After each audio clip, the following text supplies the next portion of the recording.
धोनी के चोटिल होने से, रोहित शर्मा के चोटिल होने से कितना इम्पैक्ट पड़ता है वो साफ दिख रहा है। हमेशा क्रिकेट फॉर्म का गेम रहा है, जिसकी फॉर्म अच्छी है उसका सब कुछ अच्छा है, जिसकी फॉर्म अच्छी नहीं है वो कितना ही बड़ा नाम हो, चाहे वो निकोलस पूरन हो, ऋषभ पंत हो, आप उनसे परफॉर्मेंस निकलेगा ही नहीं। हमने देखा है दिल्ली को अक्षर पटेल का क्लियरेंस नहीं है, कभी डेविड मिलर से पहले आ जाते हैं, कभी बाद में आ जाते हैं, कभी तीसरे चौथे नंबर पे आ जाते हैं, तो वो भी टीम अब लड़खड़ा रही है। टीम में बदलाव की जरूरत है और बदलाव खिलाड़ियों में करना पड़ेगा। अगर हो सके तो सूर्य कुमार यादव को रिप्लेस करने में संकोच नहीं करना चाहिए। जिस तरीके से उनका जिस तरीके का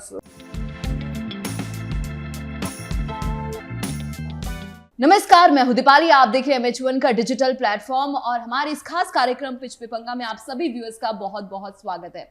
तो आज के इस खास एपिसोड में बात करेंगे आज के मैच को लेकर, जो कि होने वाला है मुंबई इंडियंस और सनराइजर्स हैदराबाद के बीच में। 7:30 बजे ये मैच होगा और वानखेड़े स्टेडियम यानी कि मुंबई इंडियंस का होम ग्राउंड है। लेकिन देखना होगा क्या इस बार मुंबई इंडियंस परफॉर्मेंस कैसा देती है, क्योंकि अभी तक का जो पूरा सिनेरियो रहा है उसमें कहीं ना कहीं हम देख रहे हैं कि मुंबई इंडियंस का जो परफॉर्मेंस है वो लैक होता हुआ दिखाई दे रहा है और 9वें नंबर पर इस समय पॉइंट्स टेबल पर पहुंच गई है शिवम। और इसी की पूरी जानकारी देने के लिए हमारे साथ खास एक्सपर्ट जुड़ गए। शिवम, बहुत बहुत स्वागत है। दिव्यांशु, आपका भी बहुत बहुत स्वागत है हमारे इस खास एपिसोड में।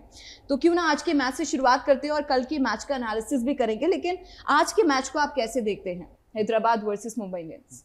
हॉट स्टार पे होता ये है कि मैं जब हॉट स्टार पे देखूंगा आज का मैच, मैं उम्मीद करूंगा कि मुंबई इंडियंस अच्छा परफॉर्म करे, टीम लाइनअप हो, तिलक वर्मा को जो नीचे ले आते हैं वो ना हो, बुमराह विकेट्स चटकाएं और साथ में जो स्पिन अटैक है वो भी उनको सपोर्ट करे।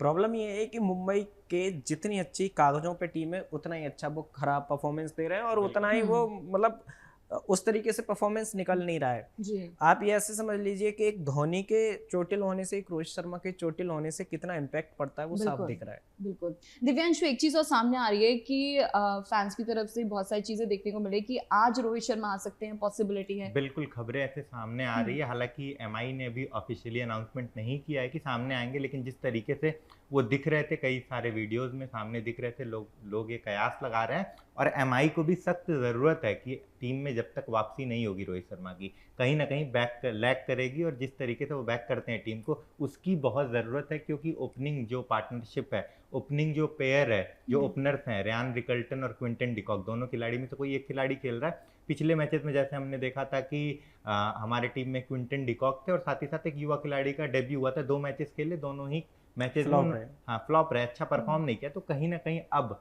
कमी खल रही है, क्योंकि दूसरे खेवे में कप्तान बदल गया है, पैट कमिंस की एंट्री होगी और पैट कमिंस पिछले मुकाबले में बहुत शानदार परफॉर्मेंस करके गए हैं। बहुत अच्छे खिलाड़ी, ऑस्ट्रेलिया के कप्तान हैं, जो जिस तरीके से उनका परफॉर्मेंस रहता है, कहीं ना कहीं अब उनको ज़रूरत है MI को कि रोहित शर्मा टीम को बैक करें। क्योंकि बाकी बल्लेबाज बहुत अच्छा परफॉर्म नहीं कर रहे हैं, डेप्थ है लेकिन सिर्फ कागजों पे, जैसा कि अभी सर ने बताया, उसी तरीके का परफॉर्मेंस चाहिए। क्योंकि टीम में गेंदबाजी भी अच्छी नहीं है। जसप्रीत बुमराह अभी तक पूरे सीजन में सिर्फ 2 विकेट चटकाए हैं। अश्विनी कुमार जब से आए वो विकेट ले रहे हैं, लेकिन सिर्फ अश्विनी कुमार से काम नहीं चलेगा, रन लीक कर रहे हैं और उनसे काम नहीं चलेगा। आपको किसी न किसी और खिलाड़ी को टीम में लाना पड़ेगा। हालांकि महाराज की टीम में एंट्री हुई है, देखना होगा प्लेइंग 11 में वो शामिल होते हैं या नहीं होते हैं। क्योंकि विल जैक हैं टीम में, विल जैक खेलेंगे या महाराज खेलेंगे, इस पे डाउट है।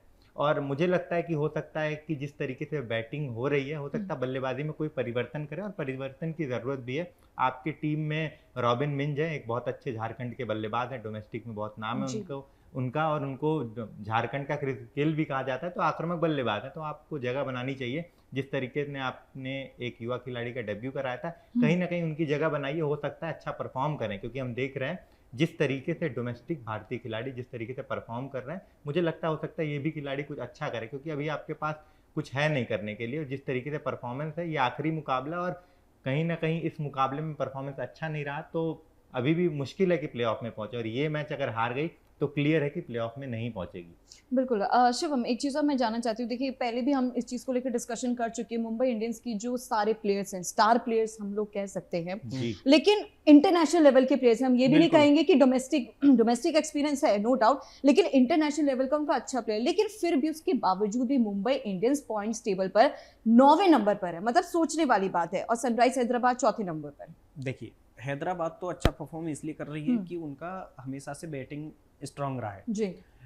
अब बैटिंग स्ट्रांग में उन्होंने जिस तरीके से मैनेजमेंट ने चेंजेस किए और डोमेस्टिक खिलाड़ियों पे खासकर गेंदबाजी में भरोसा दिखाया और वहां से उनकी टीम की दिशा और दशा दोनों पलट गई। बिल्कुल। मुंबई ये करने में लैग कर रही है। मुंबई नए खिलाड़ियों को मौका देने में घबरा रही है, नहीं दे पा रहे हैं। आप ऐसे समझ लीजिए जब जसप्रीत बुमराह विकेट नहीं चटका पा रहे हैं या फिर ऐसे कहें कि टेंट बोल्ट विकेट नहीं चटका पा रहे हैं, ऐसे में आपको जो आपकी बेंच स्ट्रेंथ है उसको मौका देना चाहिए। बिल्कुल, है ना। जब आपको पता है कि आपके पास लोअर ऑर्डर परफॉर्म नहीं कर रहा है तो चाहे उसने बेशक इंटरनेशनल में बड़ा नाम कमाया हो, उनको बैठाने में संकोच नहीं करना चाहिए। आप बिल जैक्स को खिलाइए ना, बिल जैक्स बड़ा नाम है। बिल्कुल, परफॉर्मेंस वैसे ही डिक्लाइन करे तो एक रिस्क यहाँ पे लेके देखते हैं। रिस्क नहीं है इसमें, हमेशा क्रिकेट फॉर्म का गेम रहा है। जिसकी फॉर्म अच्छी है उसका सब कुछ अच्छा है, जिसकी फॉर्म अच्छी नहीं है वो कितना ही बड़ा नाम हो, चाहे वो निकोलस पूरन हो, ऋषभ पंत हो, आप उनसे परफॉर्मेंस निकलेगा ही नहीं। आप ऋतुराज का थ्रू आउट ये सीजन उठा के देख लीजिए, बहुत बड़े प्लेयर हैं, उनका औसत साइड 99 का है डोमेस्टिक में, 5000 रन है उनके 99 मैचों में। तो वहां से आप समझ सकते हैं कि उन्होंने कितना अच्छा डोमेस्टिक परफॉर्मेंस दिया है, लेकिन आईपीएल में नहीं चल रहे। तो जब बड़े नाम होते हैं और फीके पकवान होते हैं ना, ऊंची दुकान फीके पकवान, तो आपको करंट फॉर्म कैसी है उस पर जाना चाहिए। बिल्कुल बिल्कुल, करंट फॉर्म सही होना इस समय बहुत ज़्यादा ज़रूरी है। ठीक है दिव्यांशु, मैं यहाँ पर आना चाहूँगी आपके पास। देखिए आज का जो मैच होने वाला है मुंबई इंडियंस का होम ग्राउंड है, ये हमें भूलना नहीं चाहिए, वानखेड़े स्टेडियम है। ठीक है, लेकिन मुंबई इंडियंस जैसे कि हम बार बार इसी चीज़ को लेकर डिस्कस कर रहे हैं कि 9वें नंबर पर है, तो मुश्किल किसके लिए हो सकती है, मुझे अभी ये क्लियर नहीं हो। मुश्किल तो अभी मुंबई के लिए ही है, क्योंकि मुंबई ने अपने होम ग्राउंड में ही सारे मैचेस हारे हैं और जिस तरीके से उनका परफॉर्मेंस रहा है अच्छा नहीं रहा। अपने होम ग्राउंड में शर्मनाक परफॉर्मेंस उनकी टीम की रही है। बल्लेबाजी में स्ट्रेंथ की कमी है, गेंदबाजी में परफॉर्मेंस की कमी है, और जिस तरीके का ग्राउंड है वानखेड़े, आपको 230-40 रन बनाना होगा आज के आईपीएल में, वो भी सिक्योर नहीं है। हमने देखा 222 में कल पंजाब हार गई, 64 पे हार गई, तो सिक्योर नहीं है। लेकिन कम से कम 220-230 का आंकड़ा छुएंगे तब एक सम्मानजनक स्कोर होगा जहां पर कयास लगाया जा सकता है कि आप जीत सकते हैं, क्योंकि जिस तरीके की आपकी गेंदबाजी है 250 पे भी आप सेफ नहीं है। 250 पे भी सेफ नहीं है। लेकिन शिवम एक चीज़ मैं जानना चाहती हूँ कि इस पिच पे कितने अप्रॉक्स स्कोर जो है, मतलब क्या लगता है आपको मुंबई इंडियंस अभी तक की परफॉर्मेंस को अगर हम देखते हैं, क्या लगता है इतने ही बना पाएगी? देखिए दो चीजें हैं, एक तो ये होती है कि आप 200 बना रहे हैं और आपकी गेंदबाजी अच्छी है, आप उसको डिफेंड कर रहे हैं। बिल्कुल। दूसरी चीज क्या है होती है, पहली चीज तो ये होगी, दूसरी चीज ये होती है कि आप जो स्कोर बना रहे हैं वो भी आपको बनाना पड़ेगा। अगर फॉर एग्जांपल आप मान के चलिए कि ये जो विकेट है वानखेड़े का, इस पे आप 225 एक अच्छा टोटल मानते हैं जी, पहले 225 तक पहुंचना पड़ेगा, है ना। मुंबई तो पहुंचने में ही लेकर जा रही है। यही मेरा सवाल है ना। प्रॉब्लम ये है कि 20 ओवर तक नहीं पहुंच पा रही है, 20 ओवर तक नहीं पहुंच पा रहे हैं, है ना। अब पता नहीं कैसा परफॉर्मेंस हार्दिक देना चाह रहे हैं, क्या सूर्या करना चाह रहे हैं। अगर आप तिलक वर्मा के 2 मैचेस की इनिंग को निकाल दें तो मुंबई ने किसी मैच में ढंग का किया ही नहीं है, सच्चाई ये है। तो प्रॉब्लम ये है कि और तिलक का ही बैटिंग ऑर्डर डिसाइडेड नहीं है, तो सबसे बड़ी प्रॉब्लम तो इनके मैनेजमेंट की यही है कि भाई आप डिसीजन मेकिंग करो, सबको अपना रोल बताओ और आप बताओ कि तुम्हारा ये रोल है, तुम्हें ये करना है। जब तक ये डिफाइन नहीं होगा, प्लेयर को सबसे बड़ी इनसिक्योरिटी ये होती है कि वो प्लेइंग 11 में खेलेगा या नहीं खेलेगा। दूसरी चीज, खेलेगा तो कहाँ खेलेगा, ये क्लैरिटी पंजाब के साथ है। और पंजाब देखो टॉप ऑफ द टेबल है, जबकि वो कल का मैच हार गए लेकिन फिर भी टॉप ऑफ द टेबल है, उतना फर्क नहीं पड़ा। बिल्कुल, आप 14 मैच खेलेंगे और 14 में से 4 मैच हार भी जाएंगे तो भी उनके 20 पॉइंट हो जाएंगे, है ना। और 20 नहीं, आप 16 पॉइंट भी कर लेते हैं ना तो आपकी प्ले ऑफ में लगभग जगह पक्की मानी जाती है। बिल्कुल। तो पंजाब तो उसके बिल्कुल करीब है। मेहनत करनी है तो आज करनी है सबसे ज्यादा मुंबई को। मुंबई ने जिस तरीके से एक बार केकेआर के खिलाफ अच्छा परफॉर्म किया था, लग रहा था मुंबई ट्रैक पे आ रही है, लेकिन पिछला मैच मुंबई हार गई और बहुत बुरी तरह हारी। तो ये दिखा रहा है कि मुंबई में सब कुछ ठीक तो नहीं है। और मुझे लगता है कि हो सकता है अंबानी मैनेजमेंट अभी महिला जयवर्धने और मलिंगा से भी उनका ट्रस्ट उखड़ने लग जाए, क्योंकि श्रीलंकन मैनेजमेंट बैठा हुआ है उनके गढ़ में और परफॉर्मेंस निकल नहीं रहा है किसी से, और श्रीलंकन प्लेयर भी नहीं है उनके पास। जी दिव्यांशु, मैं आपसे जानना चाहती हूँ, क्या आपको लगता है सभी क्रिकेट प्लेयर्स में इंटरनल कोई कॉन्फ्लिक्ट चल रहा है, कोई मतभेद किसी तरीके का चल रहा है, एक यूनिटी कम दिखाई देगी? कॉन्फ्लिक्ट तो नहीं दिख रहा है, परफॉर्मेंस नहीं है, क्योंकि कॉन्फ्लिक्ट होता जो है एक साथ टीम को मिलकर खेलना चाहिए वो चीज कम दिख रही है। कहीं ना कहीं कैप्टनसी उतनी अच्छी नहीं है, कॉन्फ्लिक्ट तो कोई नजर नहीं आ रहा है, कैप्टनसी उस तरीके की नहीं है, रणनीति नहीं है, और जैसा कि सर ने बताया क्लियरेंस नहीं है टीम में कि कौन सा बल्लेबाज किस ऑर्डर पे बल्लेबाजी करेगा। खास तौर पर तिलक वर्मा जो खिलाड़ी आपके लिए सेंचुरी बनाता है, वहां पर आपको डाउट है कि उसको किस नंबर पे खिलाएं। हर मैच में आपको कंफ्यूजन है कि इनको किस नंबर पे खिलाना है, तो ये बहुत बड़ी दिक्कत है, क्योंकि ये दिक्कत जिस टीम के साथ रही है वो पूरे सीजन परेशान रही है। हमने देखा है दिल्ली को, अक्षर पटेल का क्लियरेंस नहीं है, कभी डेविड मिलर से पहले आ जाते हैं, कभी बाद में आ जाते हैं, कभी तीसरे चौथे नंबर पे आ जाते हैं, तो वो भी टीम अब लड़खड़ा रही है। जिस टीम में अगर परफॉर्मिंग प्लेयर का आप जो बैटिंग ऑर्डर है उसके साथ छेड़छाड़ करेंगे तो पूरे सीजन आप परेशान रहेंगे, वही हो रहा है मुंबई के साथ। अब मैं ये चीज क्यों बोलना चाह रहा था, इनकी बात को कंटिन्यू करता हूँ जी। बिल जैक्स को आपको पहले मैच से खिलाना चाहिए था। आपके पास लोअर ऑर्डर में हिटिंग नहीं है, हर मैच में तिलक वर्मा नहीं चलेंगे, बिल्कुल है ना। ये चीज पता होनी चाहिए ना कि जब हर मैच में कोई भी बल्लेबाज हर मैच में परफॉर्म नहीं कर पाता, तो आपको बैकअप में टीम ऐसी बनानी होती है कि हर मैच में जो मेरे 11 ऑल्टरनेट होना चाहिए, 5-6 प्लेयर एटलीस्ट परफॉर्म करके दे मैच में, जिससे कि हमारा संतुलन बना रहे। बिल जैक्स खेल ही नहीं रहे, 1-2 मैच में खिलाए उन्होंने। तो प्रॉब्लम ये है कि मैनेजमेंट को पहले डिसाइड करना होगा कि किस टीम के साथ जाना है। बिल्कुल। एक कंक्लूजन के तौर पर दिव्यांशु आप क्या कहेंगे? कंक्लूजन के तौर पे यही कहेंगे कि टीम में बदलाव की जरूरत है, और बदलाव खिलाड़ियों में करना पड़ेगा। अगर हो सके तो सूर्य कुमार यादव को रिप्लेस करने में संकोच नहीं करना चाहिए। बिल्कुल, जिस तरीके से उनका जिस तरीके का उनका फॉर्म है, परफॉर्मेंस है, बिल्कुल मत संकोच करो भाई। टीम सबसे ऊपर है, इंडिविजुअल से ऊपर है, होंगे वो इंटरनेशनल। या तो आप इंटरनेशनल खिलाड़ी का रिस्पेक्ट करते रह जाएंगे, या तो सीजन में आप जगह बना पाएंगे प्लेऑफ ये स्टार फैक्टर बहुत ज्यादा मतलब कहीं ना कहीं प्रॉब्लम क्रिएट कर रहा है। बिल्कुल करता है। बिल्कुल, उसी का एग्जांपल हम देख रहे हैं मुंबई इंडियंस में क्या हुआ। लेकिन मैं आपको बता रहा हूँ, पंत अगर सबको बाहर कर देंगे तो पंत का ही कौन सा अच्छा परफॉर्मेंस है। सेम चीज हार्दिक के साथ है, अगर वो सूर्या को बाहर कर देंगे तो हार्दिक ही कौन सा अच्छा कर रहे हैं, न बॉलिंग न तो फिर उनपे ज्यादा प्रेशर आ जाएगा। तो कप्तान कई बार ये चालाकियां करते हैं, लेकिन वो साफ साफ दिखती हैं। ठीक है, लेकिन देखते हैं क्या होता है आज के मैच में। कोशिश, उम्मीद तो यही लगाई जा रही है कि इस बार थोड़ा स्ट्रैटेजी में कहीं ना कहीं ऑर्डर में चेंज हो सकता है, लेकिन फिर भी देखते थोड़ा सा और इंतजार करते हैं कि क्या कुछ होता है आज के मैच में। लेकिन अब आते हैं कल के मैच पर। कल का मैच थोड़ा शॉकिंग था, आपको लगा? नहीं, कल का मैच जिस तरीके से आरआर ने चेज किया बहुत ही बैलेंस लगा। मेरा सवाल भी यही था कल। हाँ, बैलेंस लगा, क्योंकि देखिए कोई भी मैच पावर प्ले में बनाया जाता है या बिगाड़ा जाता है। बिल्कुल।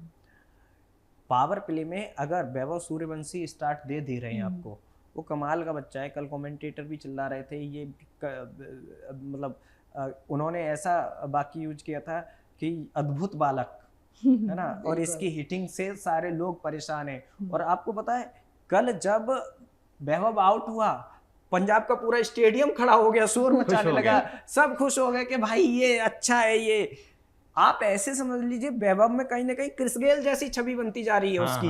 बिल्कुल, जिस तरीके से वो खौफ बनाते थे। और ये इस खौफ का सबसे बड़ा कारण क्या है, इस टूर्नामेंट में he is the purple cap holder, और वो रन नहीं बना रहा है, वो सामने वाली टीमों के छक्के छुड़ा रहा है, वो डोमिनेट कर रहा है। उसके टूर्नामेंट में सबसे ज्यादा छक्के हैं। आप सोचिए 15 साल पुराने टूर्नामेंट में 15 साल के बच्चे के सबसे ज्यादा छक्के हैं।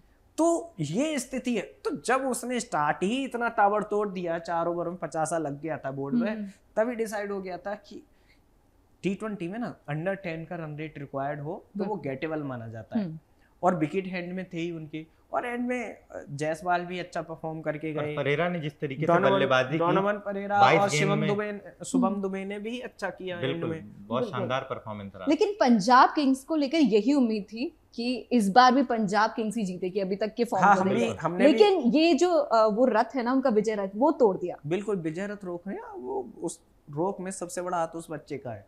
पॉइंट्स टेबल पे किसी तरीके का कोई डिफरेंस है। तीसरे नंबर पर राजस्थान आ गई है, और पंजाब अपने जगह पर ही विराजमान है नंबर 1 पे। और पंजाब जो अच्छी टीम है, अच्छा कल भी अच्छा ही परफॉर्मेंस रहा था उनका, बहुत खराब परफॉर्मेंस नहीं रहा था। हालांकि कल जो है कल के उनके टीम में बदलाव किया गया था। As an impact player Harpreet Brar आए, लॉकी फर्ग्यूसन जेवियर बार्लेट की जगह है, तो थोड़े मोड़े बदलाव थे जो कि सही साबित नहीं हुए। फर्ग्यूसन नहीं चले कल, ये मेजर इम्पैक्ट था उनके हार का। जी। अगर फर्गूसन कल चलते। बाकी ओवरऑल रन बहुत अच्छा बना था, 222 रन कम नहीं होते हैं और अच्छा बिल्कुल। परफॉर्मेंस रहा था ओवरऑल टीम का। प्रकृति का नियम है, परिवर्तन तो होना ही था, हार तो होना ही था एक ना एक मैच में। और सबसे एक्स फैक्टर कौन रहा पूरे मैच टूर्नामेंट में कल? जिस तरीके से कल वैभव का इम्पैक्ट रहा टीम में, कहीं ना कहीं 41 रन की छोटी सी पारी थी लेकिन गेंद बहुत कम लिए उन्होंने, 12-13 बॉल में उन्होंने निपटा दिया और जिस तरीके से आक्रामक बल्लेबाजी की पूरे मैच का रुख बदल दिया। हालांकि बिल्कुल। अंत में जिस तरीके से फरेरा ने टीम को परफॉर्मेंस दिया, अंत तक ले गए, उनका भी बढ़िया योगदान रहा था। लेकिन राजस्थान कल मैच जीत गई, एक कमी मुझे नजर आ रही थी जिस तरीके से उनके स्पिन के दिग्गज गेंदबाज हैं रवि बिश्नोई, हर मैच में विकेट लेते हैं, अच्छा परफॉर्मेंस करते हैं, इकोनॉमी भी उनकी अच्छी रहती है, लेकिन उनको कल टीम में नहीं मौका दिया गया। उनके जगह पुंजा आए और वो अच्छा परफॉर्म नहीं किए, 10 का रन रेट था और शायद विकेटलेस भी गए। जिस तरीके से गेंदबाजी, ये निर्णय, कल तो मैच जीत गए लेकिन मुझे लगता है ये निर्णय कहीं ना कहीं अच्छा साबित नहीं हुआ। बिल्कुल। तो कहीं ना कहीं वीकनेस जरूर रही है, थोड़ा बहुत 19-20 की देखिए, कमी जब हमेशा टीम रहती है। मैच जीत जाती है ना, जी। बहुत सारी वीकनेस पे बिल्कुल। पर्दा पड़ जाता है। बिल्कुल। तो जैसे स्पिन में आरआर कमजोर दिखी, वैसे ही कल पंजाब में श्रेयस अय्यर ने 27 गेंदों में 30 रन बनाए, वो भी एक कमजोरी थी। बिल्कुल, रन रेट उनका 111 का था अगर कल श्रेयस ताबड़तोड़ खेलते तो हो सकता है 27 में 50 होते और टीम ने 250 बना था, क्योंकि कल उनका रन रेट अभी तक का सबसे कम था, 111 का रन रेट था कल उनका। जी। तो अच्छा, स्ट्राइक रेट उनका स्लो नहीं होता तो मुझे लगता है पंजाब जीत भी सकती थी। जी शिवम, इससे अभी शूट से पहले हम लोग डिस्कस कर रहे थे कि कितने सारे मीम्स आप बता रहे थे सोशल मीडिया पर बाढ़ आई हुई है मीम्स की, तो आप थोड़ा एग्जांपल्स दीजिए। कल लगभग 200 के स्ट्राइक रेट से रियान पराग चल रहे थे, उसके बाद वो गेंद लॉफ्ट करते हैं और कैच आउट हो जाते हैं और बाद में जाके वेब पी रहे थे। अब लोग उसमें कह रहे हैं बता, बहुत लोग वेब के बारे में नहीं जानते होंगे, थोड़ा बता। मैं आपको बता देता हूँ कि एक हुक्का होता है, इलेक्ट्रॉनिक हुक्का, जिसको पीने से, हाँ, ई सिगरेट समझ सकते हैं, लेकिन ई सिगरेट में धुआं नहीं होता है, इसमें प्रॉपर धुआं निकलता है। आप पूरा वेब पी के ऐसे धुआं छोड़ सकते हैं। वो डगआउट में बैठ के ये कर रहे थे, हमारे एडिटर फोटो भी लगा देंगे, आपको स्क्रीन पे दिख रहा होगा। तो वो जो वेब फूंक रहे थे उसकी वजह से बहुत सारे प्रश्न चिन्ह खड़े हुए कि क्या बीसीसीआई एक्शन लेगी, क्या इस पे आईपीएल कमेटी एक्शन लेगी। अनएथिकल होता है। हाँ, और जब मैच चल रहा हो तो डगआउट में फोन भी नहीं चला सकते। वैभव सूर्यवंशी फोन चलाते हुए कहीं ना कहीं अनएथिकल के साथ साथ एक टीम के आप कप्तान हैं, आप क्या इंपैक्ट छोड़ेंगे युवा खिलाड़ियों पे, गलत मैसेज कहीं ना कहीं और जो दर्शक है उन पर की एक टीम है, लोग मोटिवेट होते हैं कि वो वेब पी रहा, अच्छी चीज होगी, वो भी तो मैं भी पीऊंगा। मैं आपको एक छोटा सा किस्सा बताता हूँ, क्योंकि उनके टीम में बच्चा भी है। मेरे पिताजी को बड़ी प्रॉब्लम थी कि मैं छोटा हूँ तो छोटे बाल हों, पढ़ाई लिखाई पे ज्यादा ध्यान दूं, और जो रूरल एरिया में जो माँ बाप है वो इस चीज से रिलेट करेंगे। तो मैं एक दिन शीशे में अपनी हेयर स्टाइल अलग अलग बना के देख रहा हूँ, पापा आए, उन्होंने मुझे पीट दिया। तो मैं रोते हुए बोल दिया कि एपीजे अब्दुल कलाम के भी तो इतने बड़े बाल हैं और आप मुझे पीट रहे हो। तो मेरे पिता ने उस समय एक बहुत अच्छी बात कही कि बेटे, एपीजे अब्दुल कलाम का तू 10% भी कर ले, तू लड़की की तरह बाहर रखा लियो, मैं कुछ नहीं कहूँगा। तो बच्चे जो होते हैं ना, और जो यूथ होती है, वो फॉलो करने लग जाती है, क्यूरियोसिटी, जिज्ञासा उनमें बहुत फॉलो करने लग जाती है, क्योंकि वो बुद्धि छोटी होती है तो वो समझ नहीं पाते, चीजों में डिफरेंशिएट नहीं कर पाते, बहुत जल्दी बढ़ता है। और आप जो देखते हो वही बच्चे सीखते हैं, जो हमारे मम्मी पापा आज भी कहते आए हैं। असम की बहुत सारी यूथ रियान पराग को ब्लाइंडली फॉलो करती है, असम के लिए अच्छा परफॉर्मेंस देते हैं। टीम में ही एक 15 साल का बच्चा है, कहीं उस पे ही बुरा असर करना पड़ जाए। और उस बच्चे का स्टेटमेंट मैंने देखा कि, तो उससे पूछा कि प्रफुल्ल इंगे ने कहा कि आपको पहली गेंद पे आउट कर देंगे, वो बोल के आए थे। तो कह रहे फिर आपने 4 छक्के मार दिए अगली बार जब सामना हुआ। तो कह रहा सर, वैसे तो मैं किसी को पर्सनली लेता नहीं हूँ, जब कोई इतना बोलता है तो फिर मैं देखता। वो दिखा रहा है उसका माइंडसेट कि रुक तू आ, अगली बार तेरे को देखूंगा मैं। उस बच्चे ने 4 छक्के मारे बैक टू बैक। तो आजकल की दुनिया बदल रही है, बिल्कुल उल्टी हो गई है। बिल्कुल। तो अब हर कोई सचिन तो नहीं है, हम ये भी नहीं उम्मीद कर सकते कि भाई वो सचिन रहेंगे। अब धोनी भी हुक्का पीते हैं, मैं आपको बताऊं, दुबई में है ना, ईशान किशन भी पीते हैं, लेकिन वो मैच के दौरान नहीं करते ये चीजें, वो पर्सनल, वो सारे रूल्स एंड रेगुलेशन पूरे अच्छे से फॉलो करते हैं, एक रिस्पेक्ट वाला। बिल्कुल। तो वो पीते हैं, तो जब पार्टी है या कहीं गए या घूमने कुछ कार्यक्रम है, पर्सनल लाइफ तब ठीक है। दारू भी पीते हैं बहुत सारे क्रिकेटर, जडेजा से भी मैंने ऑन ग्राउंड पूछते हुए देखा। युजवेंद्र चहल ने आईपीएल से पहले बोला कि मैंने अब शराब छोड़ दी है। वो छोड़ो भाई साहब, ऑन ग्राउंड मैच में अच्छा परफॉर्मेंस दिया, जडेजा के कंधे में चोट आई थी, तो कमेंट्री में भी एक जडेजा बैठे हुए थे, है ना। तो उन्होंने कहा कि अब तो चीते पीने का टाइम हो गया है। हाँ, तो रविंद्र जडेजा का उधर से रिप्लाई आता है, हाँ पाजी चीता भी पीता है। है ना। तो कि हाँ अब तो आइस डाल, कहने का मतलब ये, मैं कोई एल्कोहलिक पर्सन नहीं हूँ ना, मैं ये प्रमोट करना चाहता। बिल्कुल, मेरे कहने का मतलब ये है, सेहत के लिए हाँ, बिल्कुल अच्छी नहीं है। बिल्कुल मेरे कहने का मतलब ये, ऐसी चीजें ऑन ग्राउंड नहीं होनी चाहिए। और मुझे लगता है बीसीसीआई को कड़ा एक्शन लेना चाहिए। बिल्कुल। लेकिन देखना होगा ना कि बीसीसीआई की तरफ से ये एक्शन लिया जाता है या फिर नहीं। देखिए सोशल मीडिया पे तो बहुत सारी चीज़ें अब सामने नहीं, हो सकता है कि अब उनकी नज़र में कुछ वीडियोस आए, वो चीज़ें देखें और तब शायद कोई एक्शन ले। मुझे लगता है बहुत जल्दी क्रिकेट में भी डोप टेस्ट आएगा, अगर ऐसी जरूरी भी है, जरूरी भी हो गया है, क्योंकि हम लोग लगातार काफी सारे प्लेयर्स जो न्यूज में भी सुनते हैं कि डोप टेस्ट हो रहा है, और जरूरी भी है। मुझे भी ऐसा लगता है पर्सनल लेवल पे भी कि होना भी चाहिए। तो चलिए देखते हैं कि आज के मैच में आखिरकार क्या होता है, कौन सी टीम टॉस जीतती है, क्योंकि आज का मैच होने वाला है धमाकेदार। और पिच पे पंगा कितना होगा ये तो थोड़ा सा और वेट करते हैं और इंतजार करते हैं जब मैच शुरू होगा। देखते हैं कि आज कौन सी टीम बाजी मारती है। तो फिलहाल के लिए मेरे साथ बस इतना ही इस खास एपिसोड में, और बहुत बहुत धन्यवाद आप दोनों का हमारे साथ इस खास एपिसोड में जुड़ने के लिए। तो मेरे साथ बस इतना ही। देखते रहिए MH1 का डिजिटल प्लेटफॉर्म। दीजिए मुझे इजाजत, नमस्कार।